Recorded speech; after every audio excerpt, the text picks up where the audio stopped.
आइए आज हम पढ़ते हैं राउल्ट्स लॉ के बारे में। राउल्ट्स लॉ होता क्या है, पहले डिफिनीसन पढ़ते हैं, उसके बाद आपको उसका मतलब समझाऊंगा। तो आपको डिफिनीसन याद करने की जरूरत नहीं पड़ेगी, मतलब समझ जाओगे, अपने हिसाब से आप डिफिनीशन बना के एग्ज़ाम में लिख सकते हो।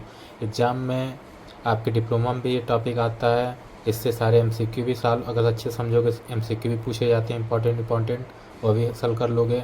दूसरा, बोर्ड एग्ज़ाम में भी एक सब इंपॉर्टेंट क्वेश्चन होता है, क्लास 12th के एग्ज़ाम में मैक्सिमम पूछा जाता है बोर्ड एग्ज़ाम में।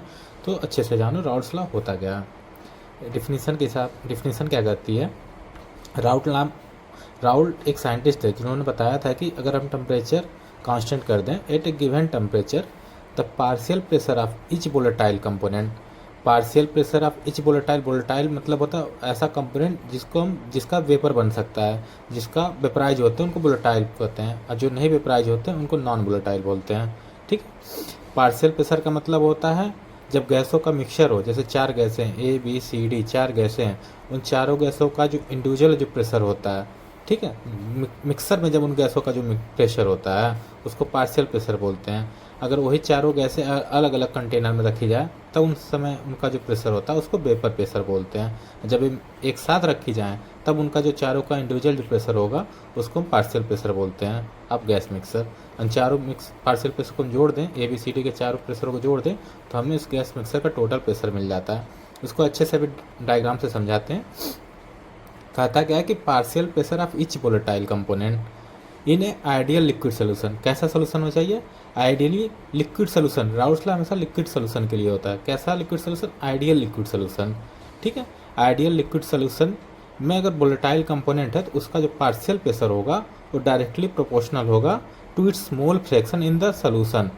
सोल्यूशन में ही जो मोल फ्रैक्शन होगा प्रेजेंट उसी कंपोनेंट, किस कंपोनेंट का, उसी कंपोनेंट का, ए कंपोनेंट है, इसी कंपोनेंट का जो पार्शियल प्रेशर है वो डायरेक्टली प्रोपोर्शनल होगा उसी कंपोनेंट का जो मोल फ्रैक्शन होगा लिक्विड फेज में उसके डायरेक्टली प्रोपोर्शनल होता है। राउल्ट्स लॉ इसके हिसाब से कहता है P A directly proportional to X A. यहाँ से डायरेक्टली प्रोपोर्शनल जब हटाते हैं कांस्टेंट होता है, जिसको हटाते हैं तो एक कांस्टेंट टर्म आता है पी नॉट ए, जिसको हम वेपर प्रेशर बोलते हैं। जहाँ पी ए होता है partial vapour pressure of component A, P A not होता है वेपर प्रेशर ऑफ ए, और एक्स से होता है मोल fraction of A in liquid phase. इसको डिफिनीसन को अच्छे समझते हैं। आइए देखिए, कहने का मतलब है, माना एक कंटेनर है, इसके अंदर ये लिक्विड है, ठीक, इसी के साथ एक और बना देते हैं, इसमें भी लिक्विड है, ठीक।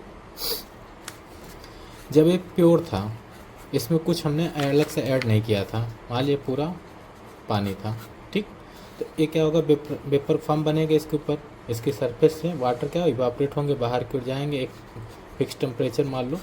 हम जानते हैं कि वेपराइजेशन और इवापोरेशन में क्या डिफरेंस होता है, दोनों एक ही होते हैं। वेपराइजेशन जो होता है बॉइलिंग पॉइंट से कम टेम्परेचर पे, जैसे पानी का बॉइलिंग पॉइंट होता है 100 डिग्री सेल्सियस, इससे नीचे जो भी वेपराइजेशन हो रहा मतलब लिक्विड वेपर में जो बन रही होंगी उसको हम बोलते हैं वेपराइजेशन। जब लिक्विड वेपर में बने कब, बॉइलिंग पॉइंट पे, मतलब 100 डिग्री सेल्सियस पर जब लिक्विड वेपर में बनती है तो उसको हम इवापोरेशन बोलते हैं। उससे नीचे टेम्परेचर पर जब लिक्विड वेपर के रूप में बनती है उसको हम वेपराइजेशन बोलते हैं, ठीक। वेपराइजेशन हमारा हर टेम्परेचर पे होता है, इसके लिए कोई फिक्स टेम्परेचर की जरूरत नहीं पड़ती, जबकि इवापोरेशन हमारा हमेशा केवल बॉइलिंग पॉइंट पे ही होता है, उस लिक्विड का जो बॉइलिंग पॉइंट है उसी पे ही इवापोरेशन होगा। वेपराइजेशन हर टेम्परेचर पे होता है, बॉइलिंग पॉइंट से नीचे जो भी टेम्परेचर होगा उन हर टेम्परेचर पे होता है। जैसे पानी का 0 से लेके 99, 0 से ऊपर लेके 99 डिग्री सेल्सियस तक क्या वेपराइजेशन होगा, जैसे ही 100 पहुँचेगा इवापोरेशन हो जाएगा। देखिए पानी है रखा हुआ कंटेनर में, इसका वेपराइजेशन हो रहा है, वेपर बन रही है, ठीक है, वेपर बन रही है, ये वेपर है, ठीक, वेपर है, मान लो एक बंद है हमारा कंटेनर, अगर हमारा क्लोज है, वेपर ऊपर जा रही होंगी, यहाँ से बाहर नहीं जाएंगे, ठीक। अब वापस क्या होंगे, इसकी सरफेस पे जो लिक्विड के सरफेस है, जो ऊपरी सरफेस बोलते हैं उसको फ्री सरफेस बोलते हैं, इसके सरफेस पे ये वेपर जो, किसके वेपर, पानी के, वाटर के जो वेपर है इसकी सरफेस पे प्रेशर लगाएंगे, ठीक, एक बल लगाएंगे, तो ये जो प्रेशर लगाएंगे इसकी सरफेस पे उसी को हम बोलते हैं वेपर प्रेशर, इसी को हम बोलते हैं वेपर प्रेशर, ठीक, जिसको हम डिनोट करते हैं पी ए नॉट। ये मान लो वाटर है तो यहाँ लिख सकते हैं H2O, ठीक। वेपर प्रेशर ऑफ वाटर, ठीक। क्या होता है कि इक्विलिब्रियम की कंडीशन में, इक्विलिब्रियम का मतलब होता है जितना लिक्विड वेपर में बना उतना ही वेपर अगर लिक्विड में कंडेंस हो जा रहा है। कंडेंस होने का मतलब होता है वेपर का लिक्विड में चेंज होना है, इसको कंडेंसेशन बोलते हैं। जितना लिक्विड वेपर में बना उतना ही वेपर अगर लिक्विड में कन्वर्ट हो रहा है तो उसको बोलते हैं इक्विलिब्रियम कंडीशन। अगर ऐसी कंडीशन जब अचीव हो जाती उस समय वेपर के द्वारा इस लिक्विड की सरफेस पे जो लिक्विड की सरफेस पे जो प्रेशर लगता है, इनके वेपर के द्वारा जो लिक्विड की सरफेस पे प्रेशर लगता है, किस कंडीशन में? इक्विलिब्रियम कंडीशन पे। अगर टेम्परेचर हम प्रेशर फिक्स कर दिए रहते हैं तो उस प्रेशर को हम बोलते हैं वेपर प्रेशर, ठीक। अगर इसी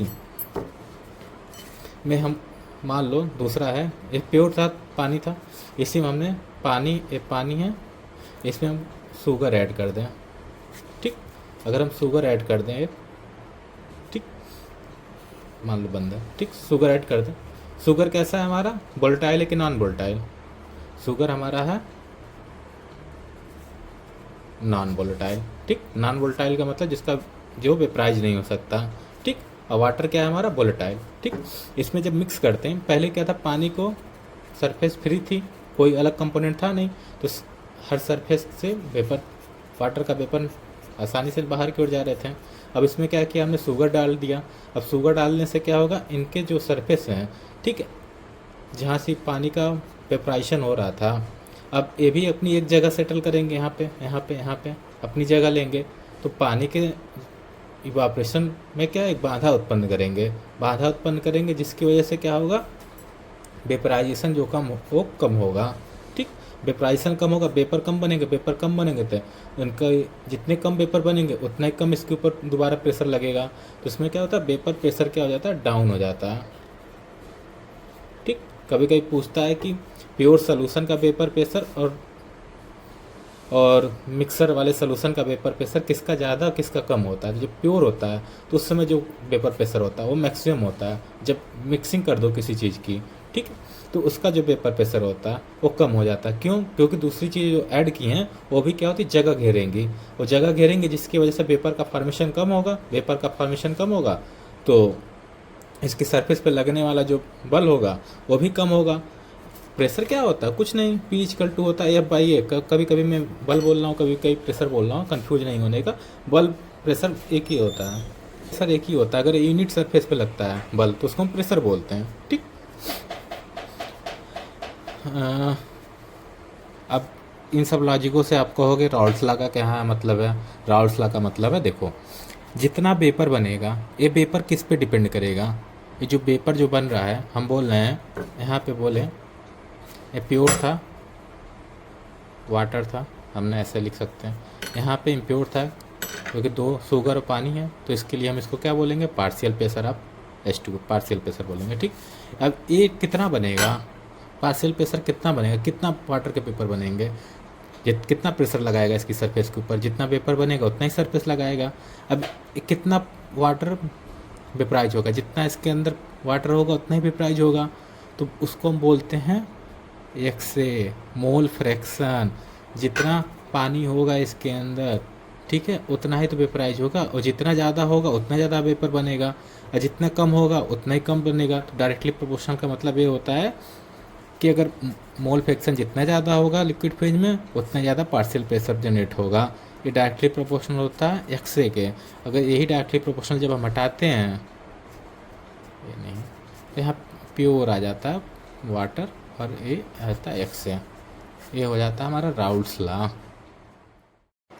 अब राउल्स लॉ से क्या क्या जो है लिमिटेशन क्या होते हैं, एडवांटेज डिसएडवांटेज क्या होता है, अगर ये आपको पता होंगे तो समझिए राउल्स लॉ से जितने भी MCQ आते हैं सारे आपके डाउट क्लियर हो जाएंगे। पहला क्वेश्चन पूछता है कि राउल्स लॉ का मैथमेटिकल फॉर्म क्या होता है? मैथमेटिकल फॉर्म ये होता है, ठीक, PA=PA0 × XA होता है। दूसरे तरीके से इसको हम डिफाइन कर सकते हैं, अगर आपको ये नहीं तैयार करना, अगर आपको ये मैथमेटिकल फॉर्म याद है तो भी आप बता सकते हैं राउल्स लॉ क्या होता है, वो भी डिफिनीशन लिखेंगे तो वो भी सही है। इसकी मैथमेटिकल फॉर्म अगर पता हो तो कैसे डिफिनीशन बनाते हैं बताता हूँ आपको। देखो, राउल्स लॉ कहता है कि partial pressure of a component A is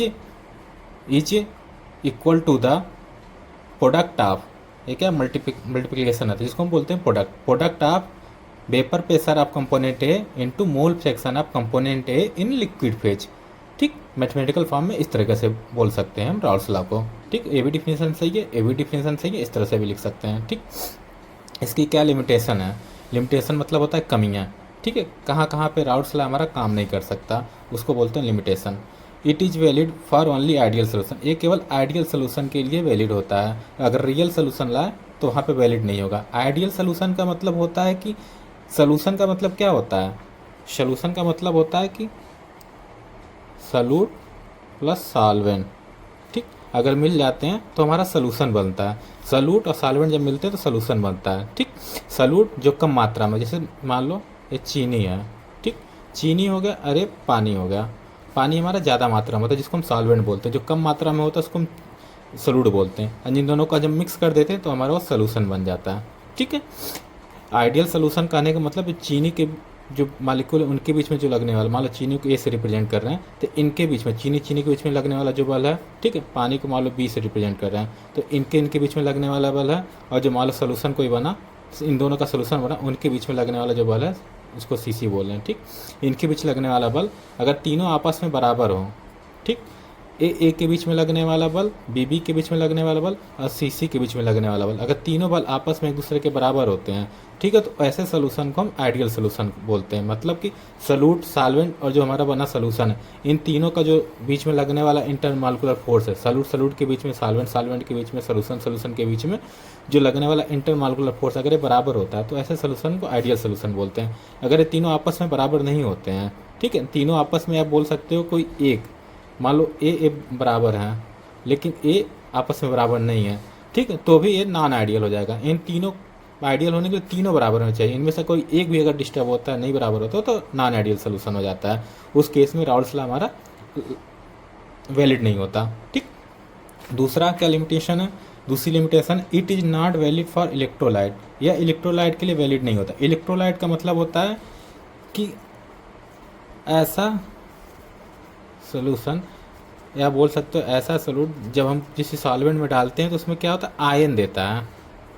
ठीक है, आयन देता है। जैसे तुम्हारा साल्ट हो गया, साल्ट के लिए राउल्स लॉ लागू नहीं है। साल्ट मतलब नमक हो गया, जिसको हम अगर हम पानी में डालते हैं, ठीक है, H2O में पानी में डालते हैं साल्ट जिसको हम NaCl बोलते हैं, डालते हैं तो क्या है, पानी में Na plus Cl minus ion देता है। तो ऐसे इलेक्ट्रोलाइट सोल्यूट के बोल सकता है, इलेक्ट्रोलाइट सोल्यूशन बोल सकता है, वहाँ पे हम राउल्स लॉ वैलिड नहीं होता है। इलेक्ट्रोलाइट का मतलब होता है कि वह कंपोनेंट जिसको अगर हम सॉल्वेंट में डालते हैं तो क्या होता है, आयन देता है, सोल्यूशन में आयन देता है, जिसको हम बोलते हैं इलेक्ट्रोलाइट। ठीक है, वहाँ पे वैलिड नहीं होता।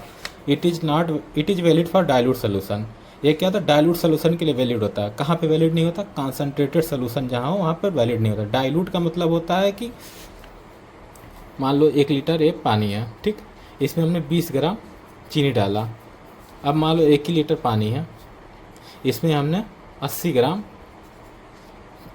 चीनी डाला, तो इसमें बताओ कौन हल्का मिक्सर होगा, कौन गाढ़ा मिक्सर होगा? इसमें चीनी की मात्रा कम है तो जाहिर सी बात है ये हल्का मिक्सर, उसकी मिठास कम होगी। इसमें 80 ग्राम चीनी है, इसमें चीनी की मात्रा ज़्यादा है तो ये कॉन्सेंट्रेटेड होगा, मतलब गाढ़ा होगा। तो उसी का मतलब जिसमें सॉल्यूट की मात्रा कम होती है उसको हम बोलते हैं डाइल्यूट, जहाँ पे सॉल्यूट की मात्रा ज़्यादा होती है उसको बोलते हैं हम कॉन्सेंट्रेटेड। ठीक, ये किस तरह के लिए? डाइल्यूट सोल्यूशन पे, जहाँ डाइल्यूट सोल्यूशन को वहाँ पे वैलिड होता है, कॉन्सेंट्रेटेड सोल्यूशन हो तो वहाँ पे वैलिड नहीं होता। ठीक, चौथा पॉइंट है, it is not valid for hydrogen bond type solution, ऐसा सोल्यूशन जिसमें हाइड्रोजन बॉन्ड पाया जाता हो, या कह सकते हो ऐसा सोल्यूशन जिसमें हाइड्रोजन बॉन्ड पाया जाए तो वहाँ पे वैलिड नहीं होता। जैसे कि एग्जांपल के तौर पे पानी हो गया और अल्कोहल हो गया, इन दोनों को अगर मिक्स करें तो सोल्यूशन बनेगा। इनके सोल्यूशन में क्या, हाइड्रोजन बॉन्ड है, क्योंकि पानी के अंदर क्या होता है, हाइड्रोजन बॉन्ड पाया जाता है। जो हाइड्रोजन के बीच में लगता है बल, उसको हम हाइड्रोजन बॉन्ड बोलते हैं। ठीक, जहाँ पे हाइड्रोजन बॉन्ड पाया जाता है वहाँ पे वैलिड नहीं होता। क्यों? क्योंकि हाइड्रोजन बॉन्ड जो मजबूत होता है, और राउल्स लॉ हमेशा वीक इंटरमॉलिक्यूलर फोर्स, जहाँ पे बल कम हो वहीं पे राउल्स लॉ वैलिड होता है, जहाँ पे फोर्स ज़्यादा स्ट्रांग हो वहाँ पे राउल्स लॉ वैलिड नहीं होता। इसलिए हाइड्रोजन बॉन्ड में स्ट्रांग बॉन्ड होते हैं, बल ज़्यादा होता है, इसलिए वहाँ वैलिड नहीं होता।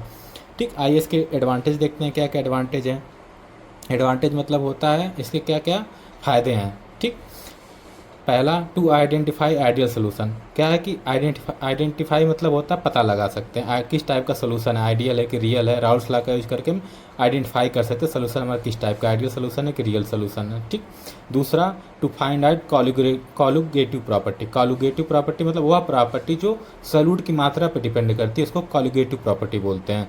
जैसे कि मान लो ये पानी है, इसका बॉइलिंग पॉइंट हमें पता होता है 100 डिग्री सेल्सियस है। ठीक।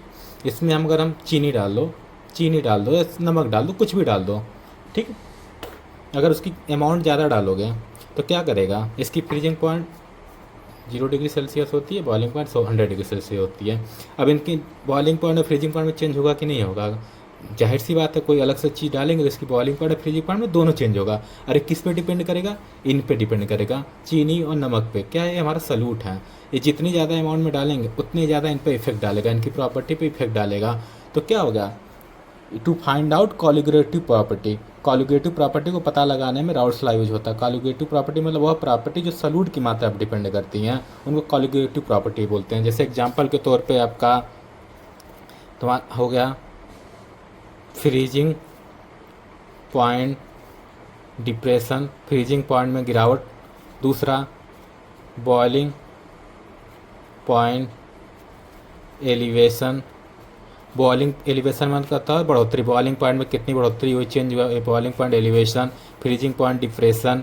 ठीक है, ये सब क्या कॉलुगेटिव प्रॉपर्टी होंगे। तीसरा हो गया ऑस्मोटिक प्रेशर। ऑस्मोटिक प्रेशर आपने पढ़ा होगा, ये सब कॉलुगेटिव प्रॉपर्टी होती हैं। ठीक है, उनको आइडेंटिफाई करने में राउल्स लॉ यूज होता है। तीसरा, सेपरेशन प्रोसेस में राउल्स लॉ यूज होता है। सेपरेशन प्रोसेस जैसे आपने डिस्टिलेशन प्रोसेस सुनी होगी, जहाँ पे लिक्विड लिक्विड मिक्सर होता है, जिनको बॉइलिंग पॉइंट के आधार पर सेपरेट करते हैं, उनको डिस्टिलेशन बोलते हैं। वहाँ पे राउल्स लॉ का यूज होता है। ठीक। To find out vapour pressure of component. Component का वेपर प्रेशर पता लगाने में यूज होता है। ठीक है, राउल्स लॉ टोटल प्रेशर नहीं बताता, टोटल प्रेशर हमारा बताता है डाल्टन्स लॉ। ठीक है, डाल्टन लॉ क्या कहता है, मान लो 4 गैसें हैं A B C D। ठीक है, इनके द्वारा चारों के द्वारा जो क्या प्रेशर लगेगा उसको हम मान लो टोटल, वो होगा partial pressure of A PB PC PD। Partial pressure of ABCD का जो सम करोगे तो टोटल प्रेशर बनेगा। इसी को हम डाल्टन लॉ बोलते हैं, इसको डाल्टन नाम scientist, Dalton law. Raoult's law कभी भी टोटल प्रेशर नहीं बताता, ये हमेशा वेपर प्रेशर बताता है, कंपोनेंट का वेपर प्रेशर बताता है। कभी कभी पूछता है राउल्स लॉ क्या बताता है, partial pressure, vapour pressure, total pressure, तो ये वेपर प्रेशर बताता है। ठीक है, टोटल प्रेशर नहीं बताता। इसकी क्या क्या कमियां होती हैं, डिसएडवांटेज, फेल कर जाता है, इन रियल सोल्यूशन में फेल कर जाता है, वहाँ पे वैलिड नहीं होता। नॉन वोलेटाइल सॉल्यूट के लिए डायरेक्टली यूज नहीं होता। डायरेक्टली यूज मतलब कि अगर नॉन वोलेटाइल सॉल्यूट, ऐसा सॉल्यूट जिसको वेपर नहीं बन सकता, जैसे कि चीनी, और समझ लो चीनी और पानी का सोल्यूशन में चीनी क्या नॉन वोलेटाइल है, तो यहाँ पर डायरेक्टली राउल्स लॉ यूज नहीं कर सकते हैं। ठीक है, क्यों नहीं कर सकते? इसको अगर हम यूज करना है, इसका मॉडिफाइड फॉर्म लाएंगे, मॉडिफाइड फॉर्म लाते हैं राउल्स लॉ के लिए। ठीक। तीसरा, केमिकल रिएक्शन सोल्यूशन यूजफुल नहीं होता। जहाँ पे जिस सोल्यूशन में केमिकल रिएक्शन होती है तो वहाँ पे राउल्स लॉ वैलिड नहीं होता। ठीक है,